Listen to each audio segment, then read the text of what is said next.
மகாராஷ்டிராவில் பயிற்சி ஐஏஎஸ் பெண் அதிகாரி சர்ச்சையில் சிக்கியிருக்கிறார். மோசடி செய்து பணி நியமனம் பெற்றதாகவும் அவர் மீது குற்றச்சாட்டுகள் எழுந்துள்ளன. இதுகுறித்து விவரிக்கிறது இந்த செய்தி தொகுப்பு.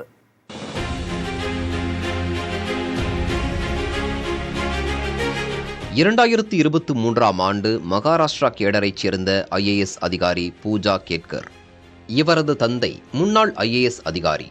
புனேவில் பயிற்சி அதிகாரியாக இருக்கும் பூஜா ஆட்சியராக பொறுப்பேற்கும் முன்பே பல்வேறு விதிமீறல்களில் ஈடுபட்டதாக புகார்கள் எழுந்தன.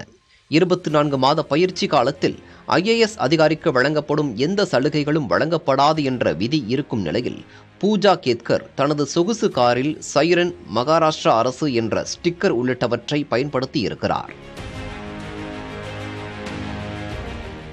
உதவி மாவட்ட ஆட்சியர் இல்லாதபோது அவரது அறையை பூஜா பயன்படுத்தி இருப்பதாகவும் புகார் கூறப்பட்டது. மேலும் தனக்கு தனியாக வீடு மற்றும் கார் வழங்க வேண்டும் என அதிகாரிகளை நிர்பந்திப்பதாகவும் குற்றம் சாட்டப்படுகிறது.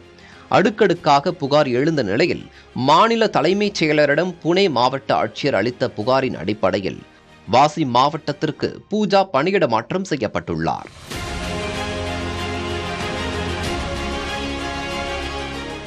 இது ஒருபுறம் இருக்க, யுபிஎஸ்சி தேர்வில் முறைகேடு செய்து பூஜா கேட்கர் இந்த பணிக்கு தேர்வாகி இருப்பதாக மற்றொரு புகார் எழுந்துள்ளது.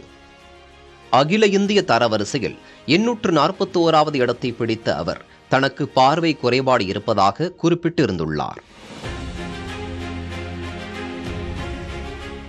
ஆனால் தனது குறைபாடுகளை உறுதி செய்யும் கட்டாய பரிசோதனைக்கு 5 முறை சம்மன் அனுப்பியும் பூஜா ஆஜராகவில்லை.